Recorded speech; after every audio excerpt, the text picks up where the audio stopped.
Buenas tardes. ¿Listos para la palabra de Dios? Muy bien. Hoy vamos a tener nuestra última enseñanza sobre esta serie que hemos aprendido tanto, ¿verdad? Ha sido una bendición saber que Dios nos cuida de muchas maneras y los ángeles son servidores de Él. Tenemos una lucha también contra los ángeles caídos, pero finalmente, pues, sabemos que Dios, estamos en sus manos y Él nos cuida. Los ángeles y la muerte de un cristiano. ¿Qué papel tienen los ángeles cuando un cristiano muere? Vamos a leer un texto que es en Lucas 16, versículo 22. Lucas 16, 22. Dice así: aconteció que murió el mendigo, digan todos, murió el mendigo, y fue llevado por los ángeles al seno de Abraham. Y murió también el rico, murió el rico, digan todos, a todos les llega, y fue sepultado. Hasta ahí vamos a leer esta lectura. Uno de los temores más fuertes en todos los seres humanos, sin excepción, pues es el temor a la muerte, no hay duda. Todos en algún momento de nuestra vida sentimos ese temor a la muerte. Ayer, después de la reunión del sábado, que se da el mismo mensaje, un joven como de unos 18 a 20 años se acercó conmigo, dice: pastor, yo estoy bien asustado, dice, tengo días que tengo un miedo de morirme. Y yo le dije: ¿de ese tamaño son tus pecados? Dice: pues sí, pues es que yo he vivido como yo he querido y tengo miedo de que si me muero, ¿a dónde me voy? Y bueno, platiqué con él, pero yo vi a un joven de 18 años temeroso de la muerte. Esto es algo muy humano. El rey David, por ejemplo, dijo en una ocasión, en el Salmo 55, versículo 4, lo siguiente: mi corazón está dolido dentro de mí. Él estaba pasando por aflicción. Pero luego añadió: y terrores de muerte, no terror, terrores, dice, de muerte sobre mí han caído. Esta es una situación muy humana. Todos los seres humanos llegamos a sentir ese miedo a la muerte. Se dice que un día la vida le preguntó a la muerte: ¿por qué la gente me ama tanto y a ti te odian tanto? Le preguntó la vida a la muerte. Y la muerte le respondió: fácil, dice, porque tú eres una hermosa mentira y yo soy una dolorosa verdad. Y sí es cierto. Sí, la muerte es una dolorosa verdad. Que lo crea o no, lo desee o no, tarde que temprano enfrentaremos ese evento. También es verdad que la vida en cada uno de nosotros no es igual. Vemos aquí en el texto que leímos que había un rico que vivía pues con holgura, pero también vemos a un pobre. Entonces la vida es distinta para cada uno de nosotros. Pero murió el mendigo y murió el rico. Muere el pobre, muere el rico. Muere el sabio, muere el ignorante. Muere el doctor, muere el albañil. Muere el sabio y muere el que sabe mucho y muere el que no sabe tanto. Pero a todos, tarde o temprano, enfrentamos la muerte. La muerte, esa palabra. Según la Biblia, la muerte es una palabra que viene del griego y significa literalmente separación. Es decir, cuando una persona muere, se separa su alma de su cuerpo. Su cuerpo queda en la tierra y su alma vuela a solo dos lugares existentes, el cielo o el infierno, según la Biblia. Pero todos enfrentaremos tarde o temprano esta eventualidad. La Biblia es el único libro que habla del origen de la muerte, la razón del por qué el ser humano muere. Y esta está revelada en Génesis, cuando Dios le dice a Adán y a Eva que del árbol de la ciencia del bien y del mal no comerás. Génesis 2:17. Porque el día que de él comieres, ciertamente es una palabra que significa sin duda alguna, morirás. La muerte aquí tiene dos sentidos. Un sentido netamente espiritual. Hay una separación espiritual de Dios con el hombre. Esa es muerte espiritual. No hay vida de Dios. Y muerte física, la separación del alma del cuerpo.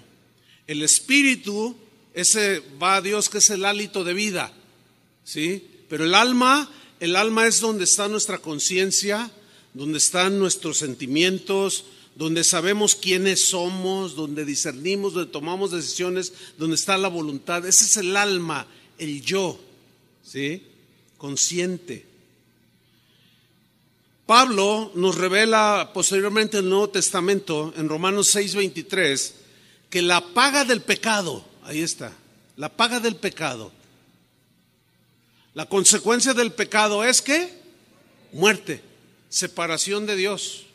Separación de Dios y separación física de nuestro ser consciente, de nuestro cuerpo.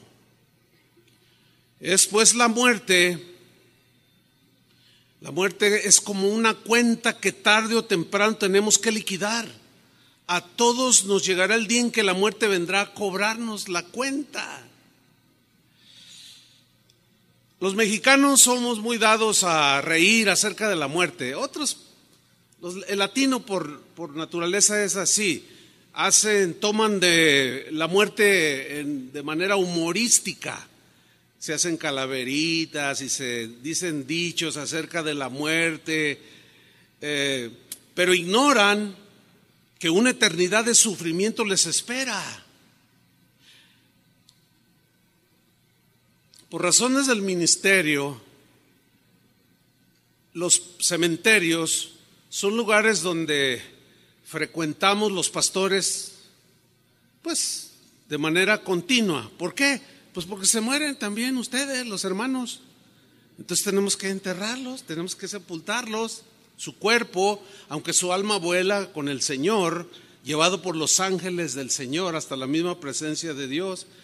Pero para mí es inevitable en algún momento empezar a leer algunos epitafios que están ahí en las tumbas. Por ejemplo, había uno que decía así con humor lo siguiente: decía, aquí yace Gilberto García, que con un fósforo un día fue a ver si gas había, y sí había. ¿A quién se le ocurre ese epitafio? Pues lo toman con humor, pero la pregunta es, bueno, su cuerpo está ahí y su alma. Esa es la gran pregunta. Otro epitafio decía, Luciano, aquí te espero pacientemente porque sin duda te tocará. Sé que un día de seguro llegarás donde yo estoy, tu esposa. Otro epitafio decía de manera así contundente, estoy aquí en contra de mi voluntad. Para que vean la impotencia que siente el ser humano ante la muerte. Y hay quien deja ahí pues su epitafio. Pero los epitafios en las tumbas de los cristianos son muy distintos. Por ejemplo, en uno se leía, si me amáis, no me lloréis a mí. Más bien, venid y buscadme, porque estoy en el reino de los cielos. Oh, eso está interesante, ¿no? Porque, ay, papá, ay, abuelita, no me llores a mí. Yo estoy en el reino del cielo. Ven y búscame acá. acá estoy, acá te espero. El Salmo 23, versículo 4, es de los epitafios más socorridos por los cristianos, de los favoritos. Dice así: aunque ande, o a pesar de que ande en valle de sombra de muerte, no temeré mal alguno, porque tú estarás conmigo. Tu vara y tu cayado me infundirán aliento. Juan 11:25 es otro epitafio que aparece mucho en las tumbas de los cristianos. Y tomado Juan 11:25 dice: yo soy la resurrección y la vida. El que cree en mí, aunque esté muerto, vivirá. Así es que, hermanos, vayan escogiendo su epitafio. Yo ya tengo el mío. ¿Quieres saber cuál es?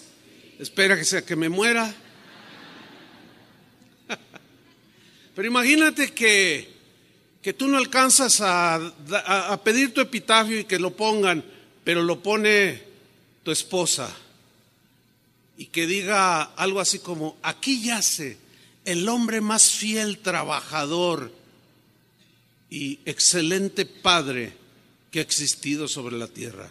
¿Te gustaría ese epitafio, varón? ¿Y si te mueres ahorita, sí te lo pondría tu esposa? Ay, ay, ay. O imagínate, esposa, que pues te tocó a ti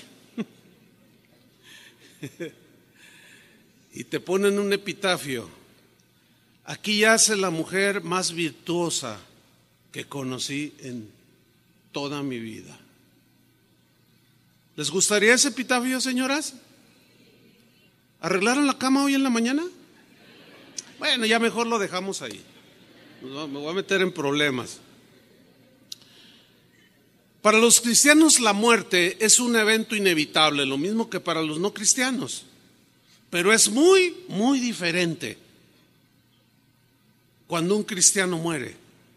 Como humanos, tanto ateos, no creyentes o como sea, o cristianos, todos sentimos un dolor, todos sentimos una tristeza. Eso es muy humano. Sentimos aflicción. Sin embargo, para nosotros, los cristianos, es muy diferente a pesar del dolor. Pablo, en Filipenses 1:21, dijo una verdad contundente respecto a la muerte. Dijo lo siguiente, Filipenses 1:21: porque para mí, dijo, el vivir es Cristo.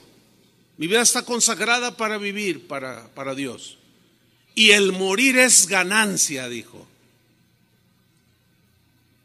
Bueno, para alguien que no cree y para los que rechazan a Jesús, esto que dijo el apóstol Pablo suena loco.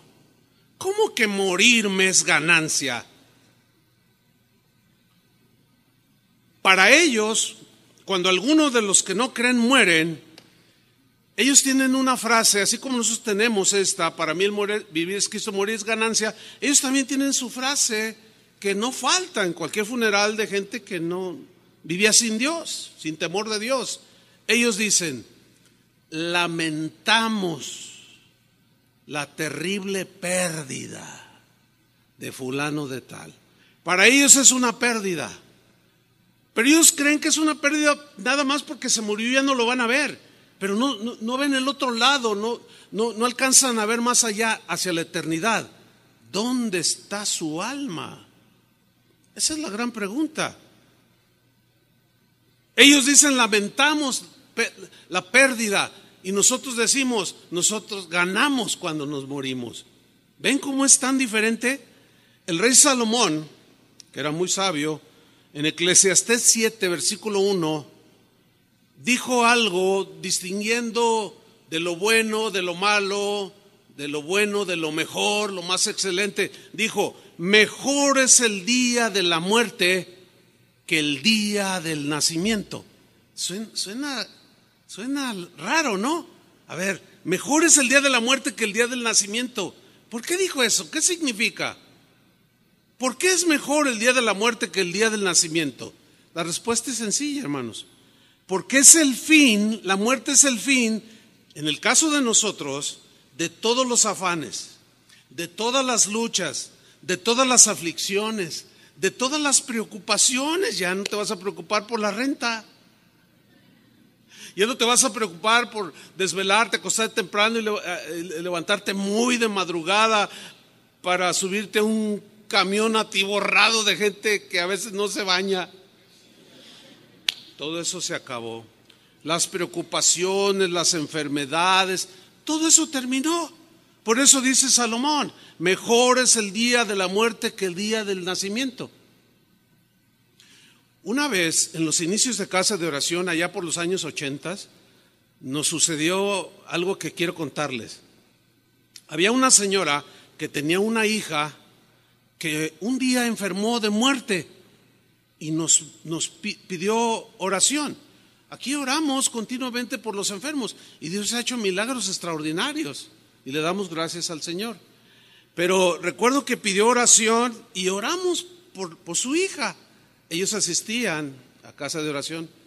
Pero en medio de esa oración y la adoración al Señor, Dios le dio al pastor Chava Pardo una palabra y tomó el micrófono y dijo, yo tengo una palabra para usted, hermana. Y la hermana así expectante y le dice, su hija sanará, le dijo así. Y la hermana lloró y se consoló y se fue bien contenta. ¿Y qué creen? Que se muere la muchacha. Y cuando nos enteramos, y que llega la señora después del sepelio a reclamarnos que le habíamos mentido, pero le reclamó a Chava, porque él fue el que le dio la palabra. Entonces yo dije, ay Señor, ¿qué le va a decir? Yo no sabría qué decirle, porque no tenía la gracia en ese momento, porque yo no era el involucrado directo. Yo dije, ay Señor, ¿qué le va a decir? Y Chava le dice, no le engañamos, su hija sanó. No, pero se murió, pero está sana. Ya no tiene cáncer, ya no le duele, ya no llora, ya no se pone triste. Esa es la sabiduría de Dios. Porque tenía razón el pastor Chava. Bien que se la sacó con la sabiduría de Dios, ¿verdad? Estuvo bueno eso. Isaías 57, versículo 1. En la versión Dios habla hoy. Dice el profeta, los hombres honrados, en la Reina Valera dice, muere el justo. Pero aquí dice, los hombres honrados, las mujeres honradas mueren y nadie se preocupa. O sea, pues, toda la gente se muere, esa es la idea. Pues también se murió. Era un hombre bueno, una mujer buena, pero no les preocupa. Los hombres buenos, dice, desaparecen y nadie entiende, aquí está, que al morir se van libres de los males. Ahí está, sí había sanado la muchacha, ¿o no? Murió una joven justa, lavada con la sangre de Cristo. Pero pocos entendieron que al morir se fue libre de sus dolencias y de sus males y de sus aflicciones. Y lo dice el versículo 2, y entran en la paz. En la paz. Todo el mundo quiere paz. Entran en la paz. Habían seguido un camino recto y ahora descansan en sus tumbas. Bonitos textos, ¿no? Descansan. Esa palabra me recuerda a Jesús cuando dijo, vengan a mí los que están trabajados y cargados, yo los haré descansar. Ese descanso del alma, esa paz del alma que solo Jesús puede dar, pero que al morir el cuerpo y separarse el alma y los ángeles llevar nuestra alma a la presencia de Dios, pues ¿quién se va a acordar de los dolores, de las enfermedades o de las deudas o de las aflicciones? Nadie. En el Salmo 116, versículo 15, el rey David dijo algo que pocas veces se toma en cuenta. No se analiza con objetividad y el cristiano a veces se confunde y no lo entiende. Voy a leerlo en la versión moderna. Dice así: preciosa a los ojos de Jehová es la muerte de sus santos. La Reina Valera dice: estimada, anhelada, deseada, apreciada a los ojos de Dios es la muerte de uno de sus hijos. ¿Cuántos son hijos de Dios? Es estimada, deseada.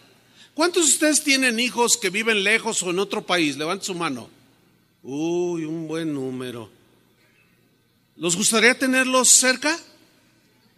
Claro, dice.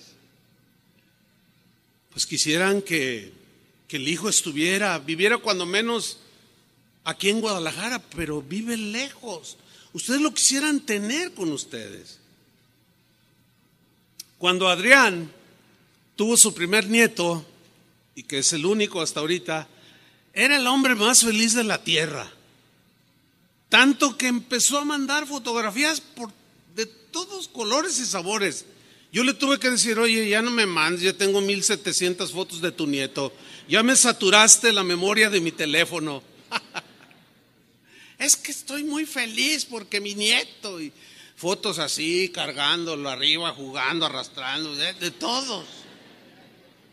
Un día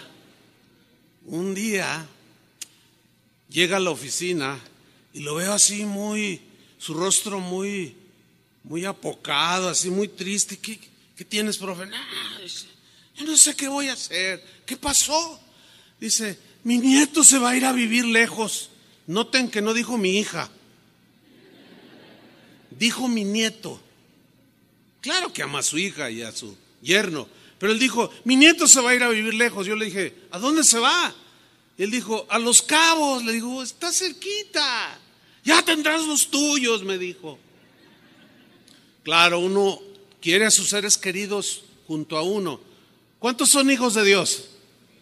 Pues Dios nos anhela junto a Él. Pero qué extraño, no deseamos morirnos. Hay una aparente contradicción ahí. Él, estimada es a sus ojos, deseada, que nosotros partamos para estar con Él. Y luego nosotros decimos: no, Señor, ya tengo 120 años, pero sáname. Y auméntame y dame otros 500. Como que nos hace falta también anhelar estar con Él. Los primeros cristianos deseaban y anhelaban estar con Él. No que desearan de manera grotesca la muerte, porque sabían que un día vendría, pero sí tenían un sentido común bien afinado. El cristiano, pues, es un feliz ganador cuando muere. ¿Cuántos dicen amén? Porque va a la presencia del Señor, llevada por los ángeles del Señor. El asunto es con los que nos quedamos aquí. Yo he tenido la oportunidad de sepultar a un montón de hermanos. Un fin de semana se murieron 3 el mismo día, un sábado. Yo tuve que decirle a Toño: tú encárgate de uno, y a Charlie: tú encárgate de otro hermano, y yo me encargo de otro, porque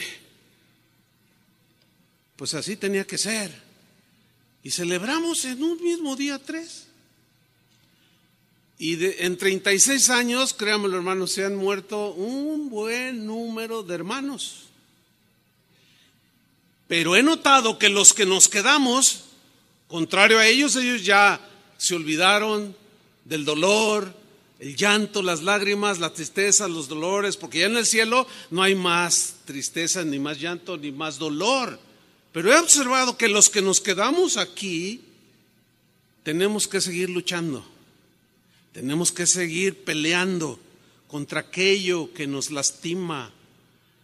Tenemos que luchar continuamente contra el pecado que nos asedia, contra la enfermedad que de pronto invade nuestros cuerpos, con la desilusión que nos provocan los otros seres vivos, como nuestros hijos, o el cuñado, o el papá, o la mamá, con las traiciones, con la violencia. Tenemos que aguantar a los políticos. No sé si sea la tortura más terrible que hay, no lo sé, Pero la injusticia, la corrupción, miles de cosas, los que nos quedamos tenemos que seguir enfrentando y luchando hasta el último día de nuestra vida. Por eso Pablo decía, el morir es ganancia. Una vez Jesús les decía a sus discípulos, a la gente que lo escuchaba, que él tendría que morir en una cruz. Y empezaban a llorar. ¡Ay, no! Y dijo, no, espérense. No lloren por mí, lloren por ustedes. Claro, Jesús iba a sufrir los dolores de la muerte como consecuencia de la paga de nuestros pecados por ti y por mí. Pero los que se iban a quedar iban a sufrir una persecución por haber creído en Cristo terrible.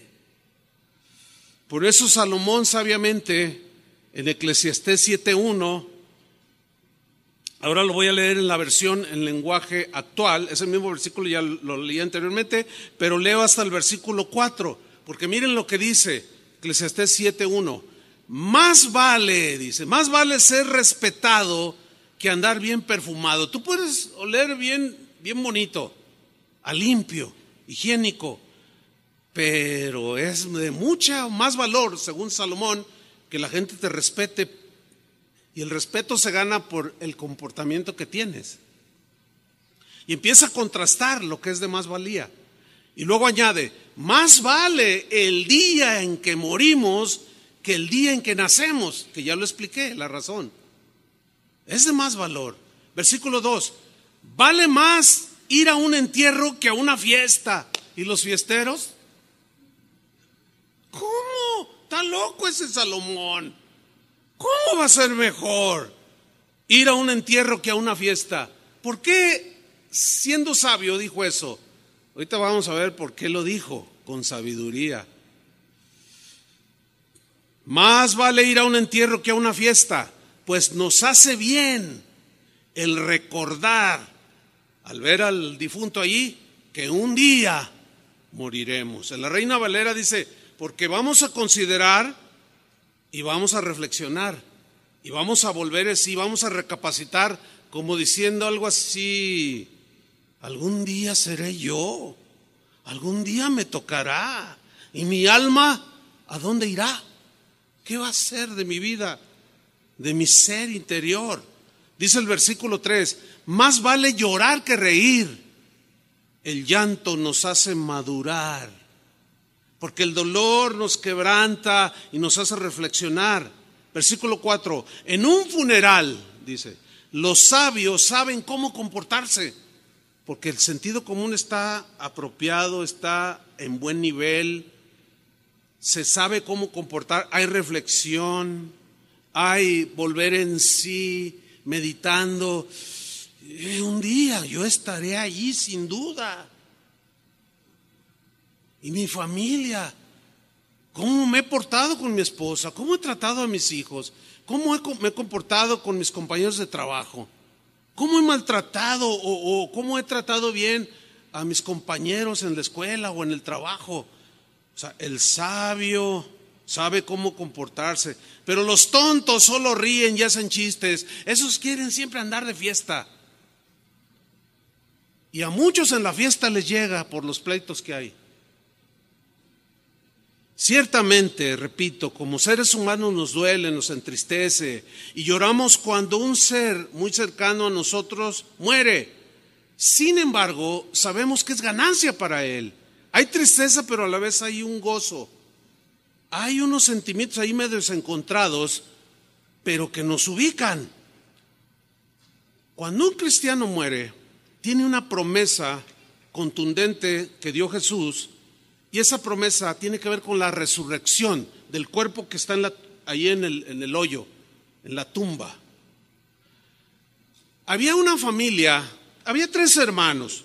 Uno se llamaba Marta, otro se llamaba María, y había un hombre. El tercer hermano se llamaba Lázaro. ¿Recuerdan esa historia de Lázaro? Y Marta y María, sus 2 hermanas. Dice la Biblia que Jesús los amaba mucho. Un día Jesús andaba lejos de la aldea donde vivía Lázaro y con sus hermanas, y le fueron a avisar que Lázaro había enfermado y había muerto. Entonces Jesús se los comunica a sus discípulos y les dice: vamos a la aldea a ver a Lázaro porque Lázaro duerme, así dijo. Y los discípulos dijeron: pues cuando despierte y pues ya despertará. La palabra dormir en la Biblia es un eufemismo que siempre se refiere a la muerte de un cristiano. Entonces, como ellos no entendieron la expresión, Jesús les tuvo que decir: no se equivoquen. Vamos porque Lázaro, mi amigo, murió. ¡Ay, cómo murió! Entonces Jesús va y ahí van los discípulos detrás de él. Le sale al encuentro Marta y le dice: Señor, si hubieses estado aquí, mi hermano no habría muerto. Así le dice. Y Jesús le dice: ¿dónde lo pusiste? Ven y ve, Señor.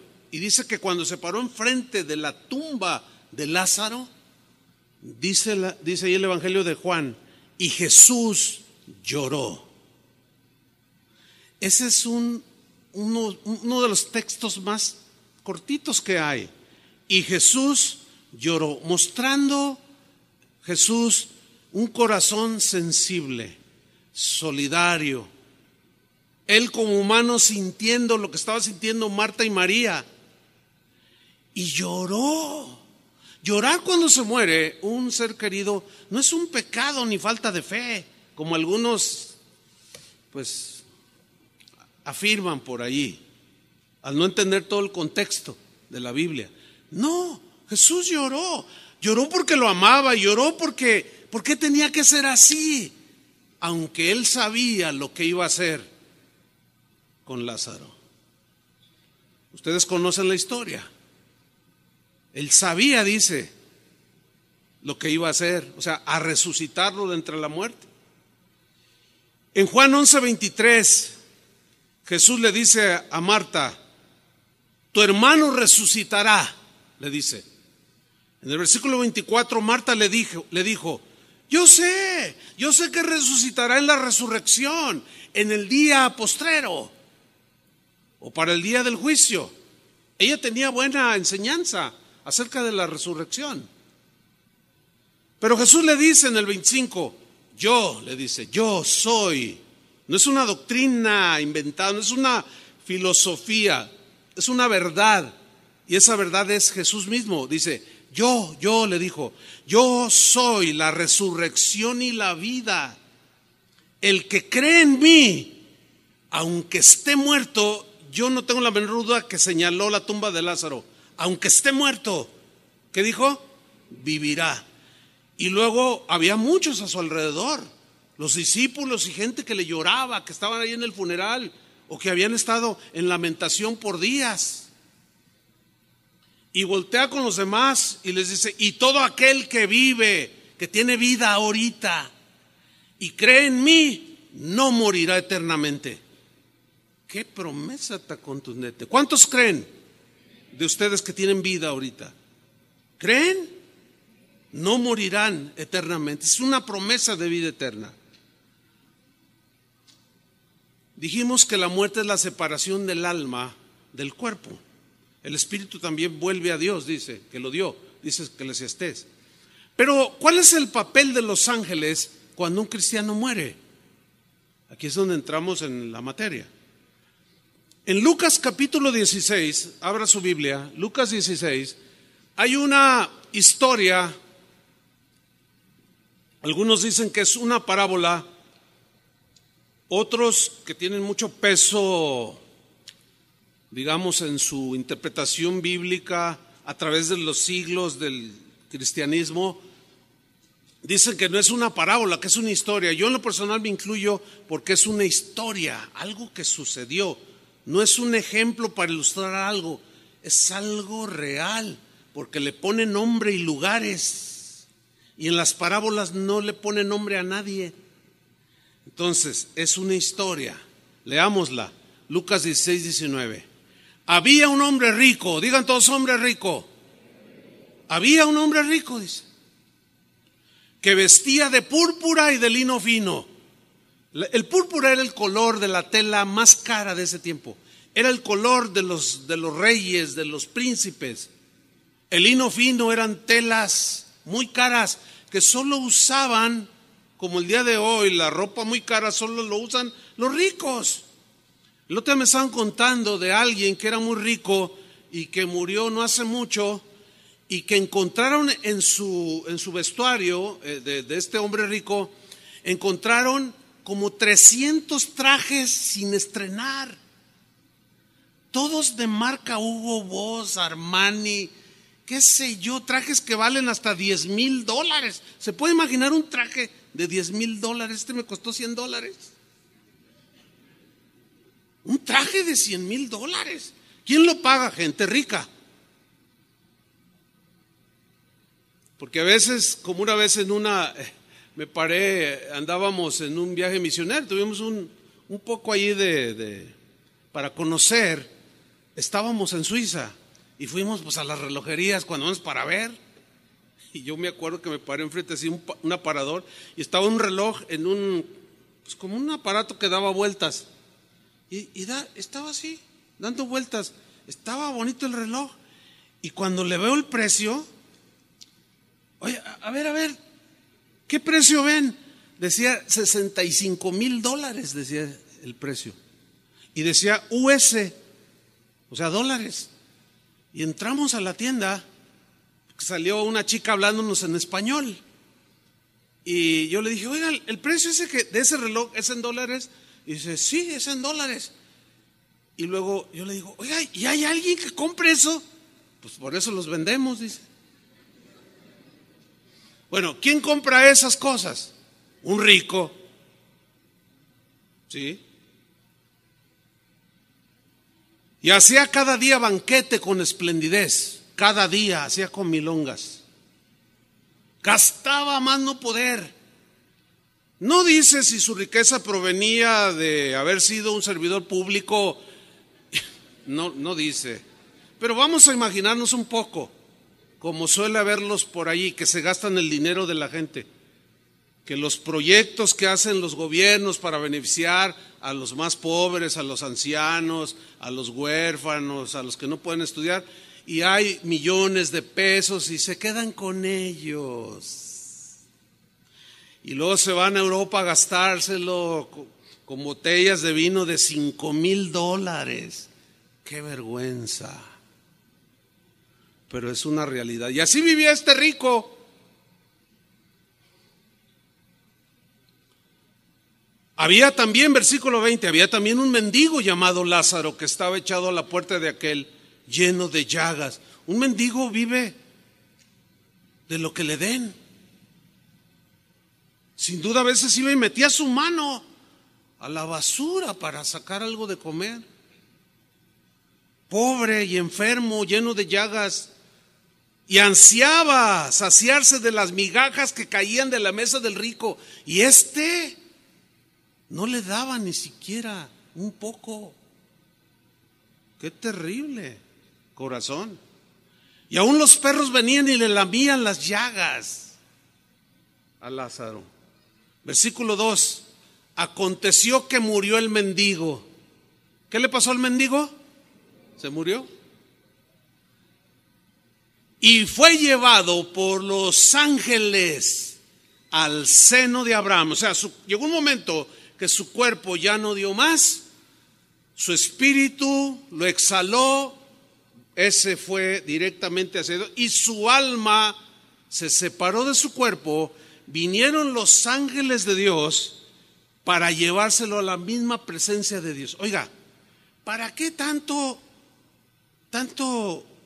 protocolo o los ángeles aquí, por allá y más allá? ¿Por qué hasta aún después de la muerte de un creyente, pues se entiende por el final de la historia que Lázaro, aunque pobre, era rico en fe? ¿Por qué tiene que ser así?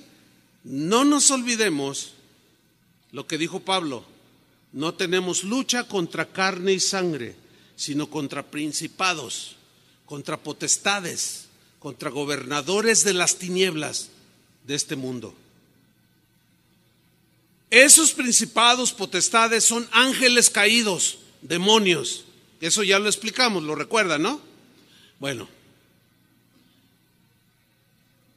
según la Biblia hay 3 cielos. El cielo, el primero, es la atmósfera donde nosotros vivimos, donde respiramos el aire. Eso sería el primer cielo. El segundo cielo es cuando pasamos la atmósfera terrestre. Allá ya se necesita inhalar oxígeno artificial, pues. Si vas en un avión o en un cohete rumbo a la luna, qué sé yo, tienes que respirar de manera artificial oxígeno. Ese es el segundo cielo. Y el tercer cielo es la habitación de Dios. Ok, ¿dónde pululan y tienen su actividad los ángeles caídos? En el primero y segundo cielo.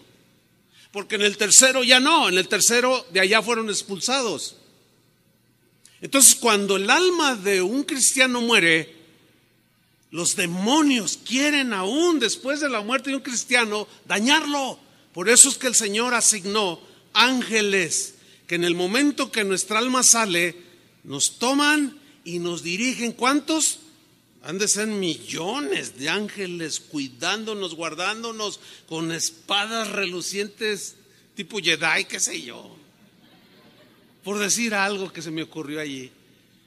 Aquí no te acercas y no lo tocas porque este es hijo de Dios y será llevado por los ángeles de Dios a la misma presencia de Dios. Eso es lo que dijo Jesús. No es ninguna parábola, no es ningún ejemplo, nada más así. Es una realidad. Fue llevado por los ángeles al seno de Abraham y murió también el rico. Digan todos, también los ricos se mueren, díganlo. No solo el pobre, también los ricos. Y todos. Y fue sepultado. Ahora, síganme con mucha atención, versículo 23. Y en el Hades, digan todos el Hades. ¿Qué es el Hades? Bueno, vamos a responder más adelante esa pregunta. Y en el Hades alzó sus ojos. Quiero que pongan mucha atención. ¿Dónde estaba el cuerpo del rico? ¿Dónde estaba el cuerpo? Díganlo fuerte. Sí, no, dije el cuerpo. ¿Dónde estaba el cuerpo? En la tierra, sepultado. En el Hades estaba su alma. Yo quiero que noten que el alma sigue con la capacidad de sentir dolor, de captar las vibraciones del dolor, las sensaciones de sed, de sufrimiento. Es bueno notar eso. Alzó sus ojos, pero si su cuerpo estaba allí, es que el cuerpo nada más es como el vehículo donde nuestro yo, nuestro ser habita. Y estos ojos son como un traje especial. Pero al morir se separa y se va o al cielo o al infierno. Pero el cuerpo queda allí. Entonces vemos que el alma de este hombre rico que vivió como él había querido, ha oído a todos esos que dicen, yo vivo la vida como quiero, nadie me dice lo que yo tengo que hacer. Pues sí, tienen razón, yo también vivo la vida como me da la gana. ¿Ustedes también? Yo sí. A mí me da la gana seguir a Jesús. ¿A ustedes también? A mí me da la gana adorarlo, a mí me da la gana caminar con Dios. Cada quien vive como le da su gana. Y el rico vivió así. Y su alma de pronto se encuentra en ese lugar de tormento. Y dice que alzó sus ojos estando en tormentos. Le dolía, aunque su cuerpo estaba allí. Y vio de lejos a Abraham y a Lázaro en su seno junto a él. Entonces él dando voces, ¿hablaba el alma? Eso es lo que dice, o sea, sigue teniendo las mismas capacidades después de muerto. El cuerpo, el alma sigue teniendo esas capacidades de ver, sentir. Y mira lo que le dice, ten misericordia de mí y envía a Lázaro para que moje la punta de su dedo en agua y refresque mi lengua porque estoy atormentado en esta llama. Tuvo sed. Pero Abraham le dijo, hijo, Acuérdate que recibiste tus bienes en tu vida. ¿Sí o no? Sí, viviste como te dio tu gana. Pues sí, viví como me dio mi gana. Pero fuiste un hombre corrupto. Fuiste un hombre sin misericordia, sin bondad, sin generosidad. Dice, acuérdate que recibiste tus bienes en tu vida. Lázaro también males. No tuvieron la misma clase de vida terrenal, pero espiritualmente eran diferentes. Pero ahora, dice Abraham, este es consolado aquí y tú atormentado, le dice. Además de todo esto, una gran cima está puesta entre nosotros y vosotros. Nosotros son los salvos, los creyentes. Y los otros, o vosotros, son los que están allá en tormento. De manera que los que quisieran pasar de aquí a vosotros no pueden, ni de allá pasar acá. Esa es una total imposibilidad. Entonces le dijo, te ruego pues, Padre, que le envíes a la casa de mi padre con mi familia. Tengo 5 hermanos, para que les testifique, les haga volver en razón, para que no hagan lo mismo que yo, a fin de que no vengan ellos también a este lugar de tormento. Y Abraham le dijo, a Moisés y a los profetas tienen, óiganlos, significa las escrituras. Tienen los escritos de Moisés, tienen los escritos de los profetas, a ellos oigan, lean y crean lo que dice allí. Él entonces dijo, no, padre Abraham, pero si alguno fuere a ellos de entre los muertos se arrepentirán. Mas Abraham le dijo, si no oyen a Moisés y a los profetas, o sea, si no creen las escrituras, tampoco se persuadirán, aunque alguno se levantare de los muertos. Qué historia, ¿no? Ahora, aquí voy a entrar en un punto un poco difícil, quiero que me pongan mucha atención. Seguramente al leer las escrituras usted ha leído palabras como el Seol, el Hades, el infierno, el lago de fuego, el paraíso y el seno de Abraham. ¿Sí? Ok, quiero hablar muy breve acerca de estos lugares que parecen distintos, pero no. Por ejemplo, mire, el apóstol Pablo habló del paraíso como un sinónimo del cielo. Él dijo en 2 de Corintios 12:3 que había sido arrebatado al tercer cielo. Ahí es donde se toma tercer cielo. Tercer cielo. O sea, fue llevado. En el versículo 3 dice, y conozco al tal hombre, si en el cuerpo fui llevado o fuera del cuerpo que haya salido mi espíritu, mi alma, no lo sé, Dios lo sabe. Pero fíjese el versículo 4, que fue arrebatado al paraíso. Digan todos paraíso. Uy, pues, ¿qué le viene a la mente cuando dice paraíso? Un lugar de extrema belleza, de solaz, de descanso, de paz. Dice, en ese paraíso, dice Pablo, él oyó palabras inefables que no le es al hombre expresar, o que le es difícil expresar tanta hermosura que encontró allí. Bueno, vemos pues que aquí el paraíso es un sinónimo del cielo. Ok, cuando Jesús estaba en la cruz, ustedes recordarán, había 2 ladrones crucificados, uno a su derecha y uno a su izquierda. Uno de ellos dijo, Señor, acuérdate de mí cuando vengas en tu reino. Y Jesús lo mira y le responde, de cierto te digo que hoy estarás conmigo. ¿En dónde? En el paraíso, en el tercer cielo, o en el cielo mismo. Su alma, porque su cuerpo iba a morir y iba a ser enterrado. ¿Me están siguiendo? Ok. El seno de Abraham, digan todos el seno de Abraham. Esa frase solamente aparece una sola vez ahí en Lucas 16. No aparece en otra parte en la Biblia. Ok, el seno de Abraham, así le llamaban los judíos antes de Jesús, durante Jesús, el tiempo de Jesús, y todavía le siguen llamando el seno de Abraham, a donde van, esa es su fe de ellos, todos los creyentes en Dios. Entiéndase, paraíso, entiéndase el cielo mismo. Entonces el seno de Abraham es otro sinónimo del cielo. Es sinónimo del paraíso. Los hombres impíos, escuche bien, los hombres malos, las mujeres sin temor de Dios, verán a los justos, los podrán ver de alguna manera, así como el rico vio a Lázaro, los verán en felicidad y ellos mismos se verán y sentirán el tormento. Y se van a dar cuenta que hay un grande abismo entre los dos lugares, paraíso, cielo, seno de Abraham, como en el infierno.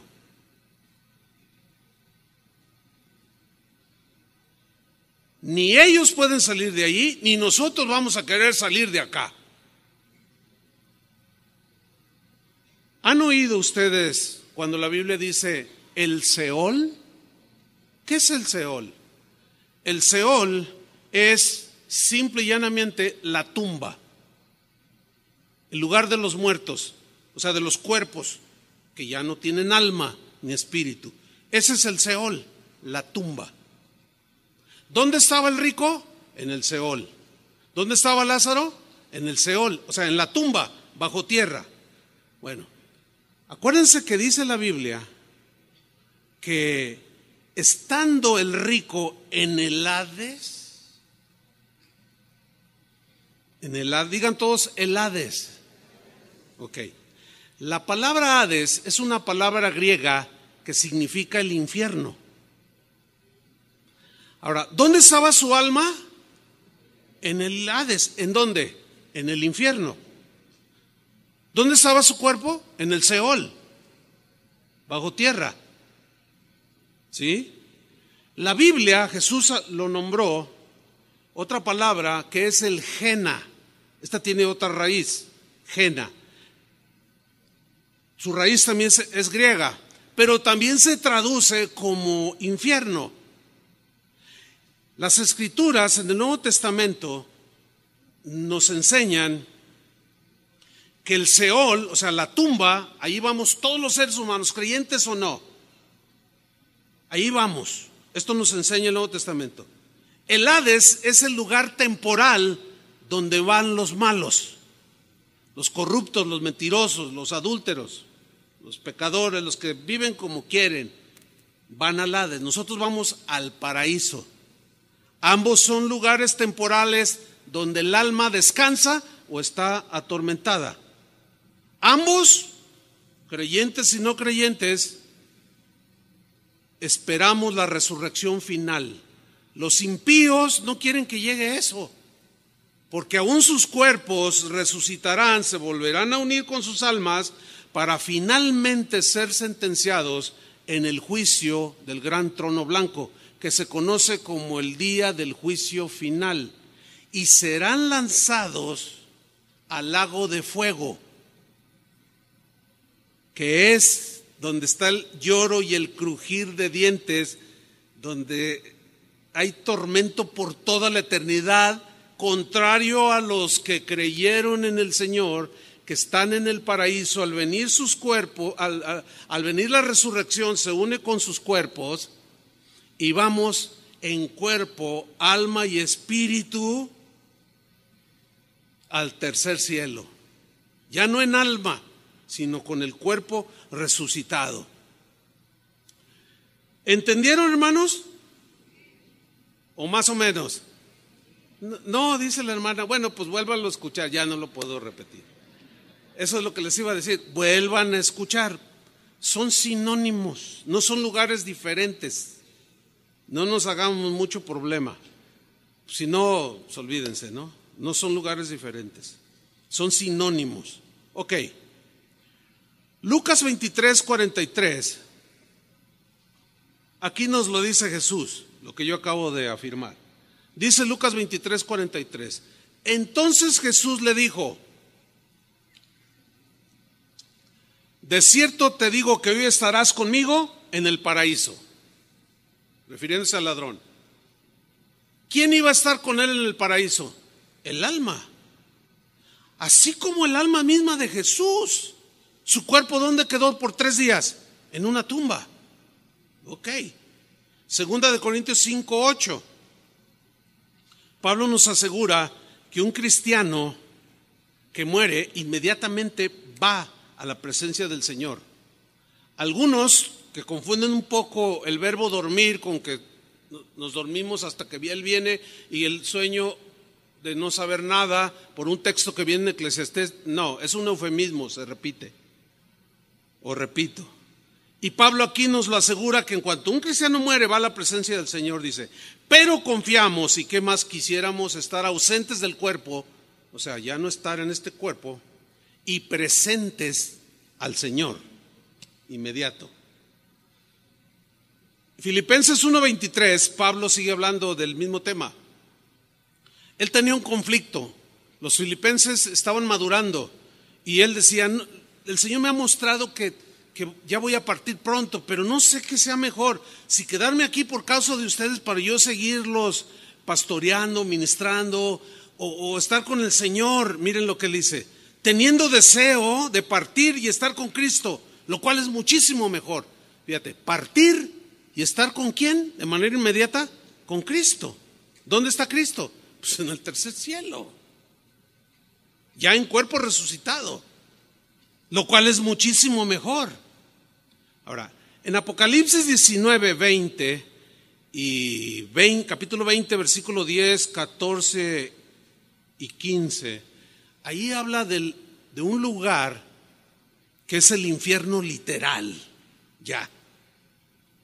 Es un lugar de castigo eterno para todos los que rechazaron a Jesús, pero que ya estarán en cuerpo, después del juicio del gran trono blanco, en cuerpo y alma, recibiendo ese castigo en ese terrible lugar llamado infierno, que según palabras de Jesús fue preparado para el diablo y sus ángeles, no para nosotros.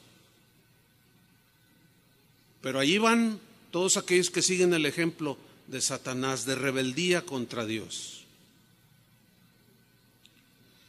Pero aquellos cuyos nombres están escritos en el libro de la vida del Cordero, estaremos en cuerpo y alma en la misma presencia del Señor, en el paraíso, en el cielo, en el tercer cielo, para vivir eternamente al lado de su Señor. ¿Cuántos dicen gracias, Señor? ¿Cuántos esperan ese día? Los primeros cristianos anhelaban ese día. Su fe en Cristo era sólida. Ellos habían sido lavados por la sangre de Cristo, que fue derramada en la cruz por sus pecados. Y ahora, al morir, su cuerpo estaba allí, sus almas allá, pero anhelaban volver a tener esa unidad en su cuerpo, como Jesús. Cuando Él resucitó, cuando Él murió, su cuerpo quedó en la tumba sin moverse. Él salió, pero resucitó, cobró vida el cuerpo, ya con un cuerpo glorificado. Nuestro cuerpo resucitado tendrá la misma consistencia que el cuerpo de Jesús. ¿Se acuerdan cuando los discípulos, después de que Él murió, y estaban todos tristes, estaban allí en el aposento, y de pronto Jesús entró sin abrir la puerta? Se dice claramente que traspasó la pared y lo vieron. ¿Cómo había entrado? Porque el cuerpo resucitado ya no estará sujeto a las leyes terrenales. Es un cuerpo totalmente distinto. Jesús nos habló de esto. Juan 5:28. Miren lo que dice: no os maravilléis de esto. O sea, que no les sorprendan, no se perturben, no se maravillen de esto. ¿Qué? Porque vendrá hora, y a todos se le llega la hora, ¿no? Cuando todos los que están en los sepulcros, ¿quiénes están en los sepulcros? Buenos y malos. Están en el Seol, están bajo tierra. Cuando todos los que están en los sepulcros oirán su voz, y los que hicieron lo bueno, entiéndese, los que tuvieron temor de Dios, abrazaron la palabra de Dios, amaron a Jesús, creyeron el Evangelio, los que hicieron lo bueno saldrán a resurrección. ¿De qué? De vida, vida eterna. Mas los que hicieron lo malo, a resurrección de condenación. Ahí está. Un hermano me preguntó, oiga, ¿y cómo será? Porque pues los que ya son polvo. No sé. La Biblia no dice nada más, dice que resucitarán. Porque ¿qué de aquellos que esparcieron el polvo en un río? Pues eso se responde con lo siguiente. La Biblia dice en Apocalipsis 20 que hubo una orden del cielo que dijo que los muertos, que el mar diera a sus muertos, la tierra diera a sus muertos, todo diera a sus muertos, o sea, que resucitaran. ¿Qué con un cristiano que fue devorado por 10 leones? ¿Dónde quedó su cuerpo? Bueno, finalmente se hizo polvo junto con los leones. ¿Me explico? Y aquí es donde viene una pregunta que para muchos es importante. Para mí en lo personal es intrascendente, pero la voy a tocar. Pastor, ¿le es permitido a un cristiano ser incinerado? ¿Han pensado en eso? Les voy a dar una respuesta corta y les voy a responder con una pregunta. ¿Cómo están los huesos de Pedro, por ejemplo, en este momento? ¿Están hechos qué? Polvo. O los huesos de Esteban que lo apedrearon y ¿dónde está el cuerpo de Esteban? Ya no está. Es polvo, ya formó parte de la tierra. No se olviden de aquella máxima del Señor: polvo eres y al polvo volverás. Pues ya no están todos esos. ¿Cuál es la diferencia de alguien que fue incinerado, que es polvo, con el polvo del cuerpo del apóstol Juan? ¿Hay alguna diferencia? Entonces es intrascendente si incineran o no. Pero muchos se rompen la cabeza. Es que los cristianos se nos es prohibido. ¿Dónde? Y se preocupan por no tener un cuerpo incinerado que termine en polvo y se olvidan de su alma, que es lo más importante. No ponen el punto principal en el alma, que es eterna, y dicen: no, a mí no me quemen porque me voy al infierno. No sé si me expliqué. Ok. Entonces, tú decides si te incineran o no. Polvo eres y al polvo volverás. El que es incinerado simplemente lo adelantan a que se haga polvo. Eso es todo. Pero no hay ninguna afectación de tipo espiritual. La afectación espiritual está en el alma. Porque todos resucitarán. ¿Cómo? El polvo se unirá. ¿Qué sé yo? ¿Cómo lo irá a hacer el Señor? Pero así dice que habrá resurrección de vida, resurrección de muerte. Ok, para terminar. Los cristianos en el tiempo de Pablo se morían. Y a veces les sucedía a ellos lo que también a nosotros nos sucede, a los que quedan con vida. Ay, se confunden, lloran, se afligen. Y cuando uno está afligido, el ser humano y aún el cristiano tiene la tendencia de olvidar por el dolor. Se centra uno tanto en el dolor, la aflicción, que se olvida de la palabra de Dios, las promesas. Por eso la Biblia dice que vayamos con el que está en dolor y lo consolemos. Oremos por él.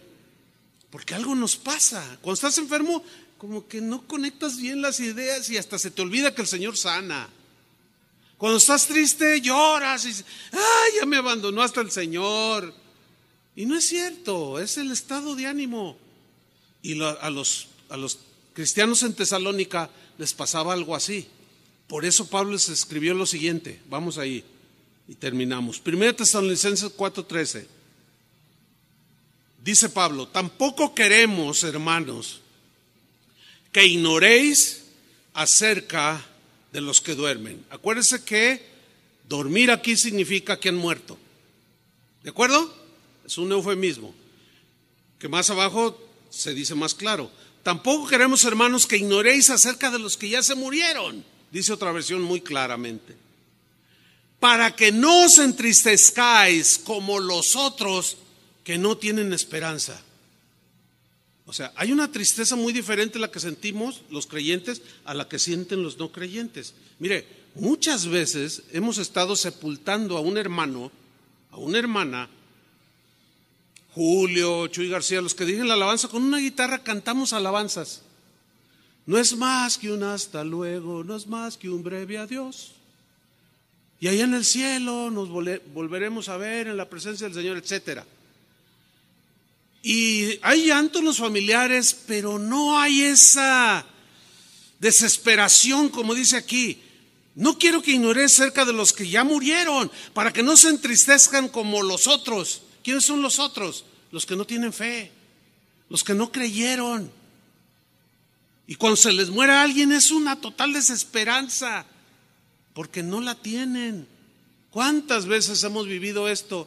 Que estamos ahí con llanto, lágrimas, sí, pero hay paz. Y al otro lado, así a 5 metros, están sepultando a otro. Y una gritería que se toman, pero gritan con unos gritos desgarradores, una desmayadera por todos lados.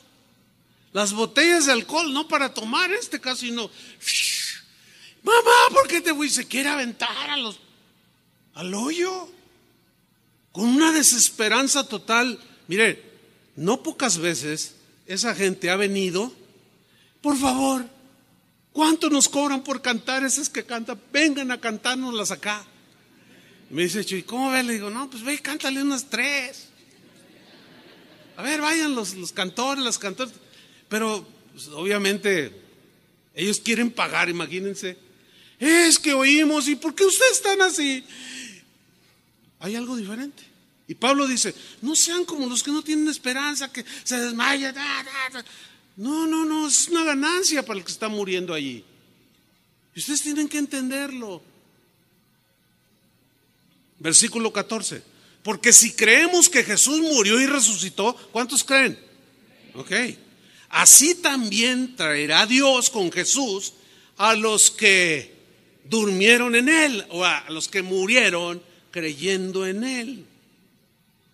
Por lo cual os decimos esto en palabra del Señor, que nosotros que vivimos, Él tenía la fe que cuando Jesús viniera, Él iba a estar vivo. Posteriormente el Señor le reveló que no. Pero Él aquí en este momento tenía esa convicción. Por eso se incluyó. Pero dice, pero nosotros que vivimos, que habremos quedado hasta la venida del Señor, no precederemos a los que durmieron, o sea, a los que murieron en Cristo.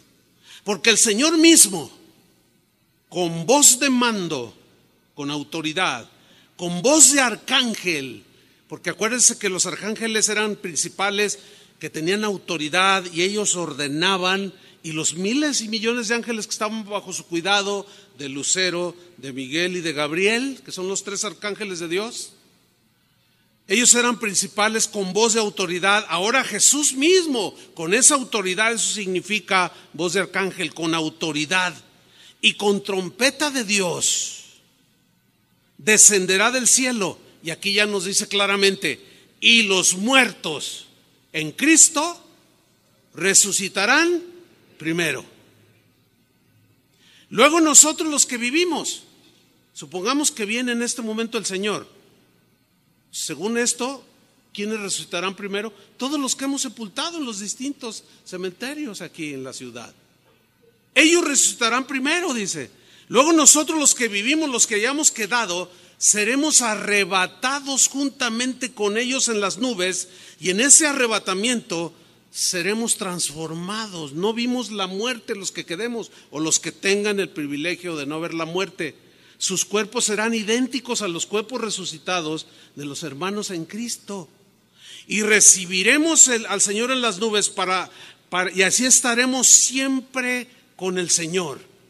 Por tanto, dice, alentaos los unos a los otros con estas palabras. Hermanos, si Dios es con nosotros, ¿quién contra nosotros? Concluyo con esto.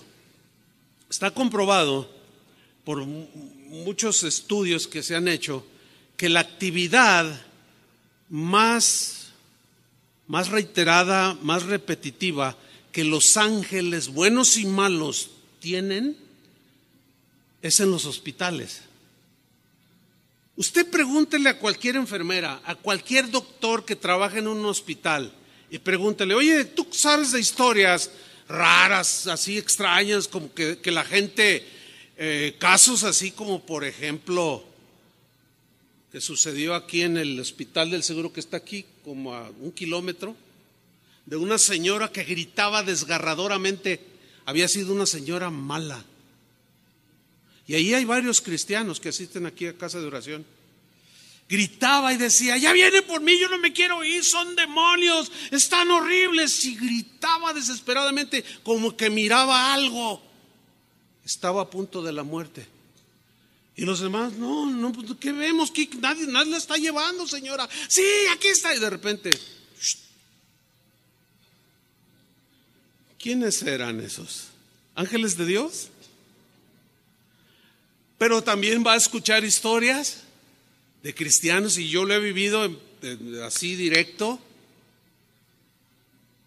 que está allí ya en las últimas el cristiano, la cristiana, y los familiares cristianos están en el dolor. Ay, hermano, ore para que el Señor le dé otros 500 años de vida.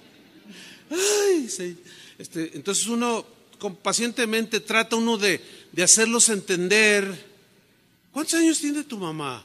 Pues tiene 93. Oye, ¿no crees que ya? Dice: ay, es que me duele tanto, dicen. Bueno, yo tengo mi madre que está aquí oyendo el mensaje, está ya sentada atrás, tiene 95 años. Yo hablo con ella. Lo más normal, lo más natural es que ella se vaya primero. Aunque nadie sabe, ¿verdad? Pero lo más normal, por obvias razones, es que ella se vaya primero. Y ella está oyendo esto ahorita. Aquí está presente. Y yo hablo con ella de esto. Y he estado, hermanos, en situaciones así. Pero pastor, fíjese, mi mamá ya está delirando. Dice que ve ángeles que vienen por ella. Ah, no, entonces ¿por quién? No está delirando tu mamá. Está comprobando, se está comprobando en ese momento que Jesús dijo la verdad. ¿Qué ve? Le dije una vez a una mujer que estaba ya en las últimas, una hermanita que por años estuvo aquí. Dijo: hermano Chuy, es que veo ángeles, ya me quiero ir. Es que son tan hermosos y dice que me van a llevar con el Señor. La están oyendo y los hijos: ay, no. Digo: por favor. Tengo un mensaje por allí que habla del sentido común. Ya tengo como 3 años trabajando, poco a poquito ahí, semillita tras semillita. Pero un día se los voy a compartir, porque nos falta tanto, ya no digamos revelación profunda, simple sentido común de las cosas de este mundo. Yo les digo: ya es el tiempo, hermanos, acéptenlo. Bueno, finalmente lo aceptan. Exhala su último aliento, el espíritu va al Señor, su alma sale. Hay muchos testimonios de gente que regresa al cuerpo y ven cómo todos lloran, los médicos llegan y le mueven. Y yo estaba viendo, dice, que me estaban tratando de resucitar, pero cuando yo salí de mi cuerpo, dicen, yo ya no tenía dolor, pero el Señor me dijo: todavía no es tu tiempo, vas a regresar. Y cuando entré a mi cuerpo, hay infinidad de historias así. Cuando entré a mi cuerpo, me volvió a doler el cuerpo, se volvió a sentir el dolor.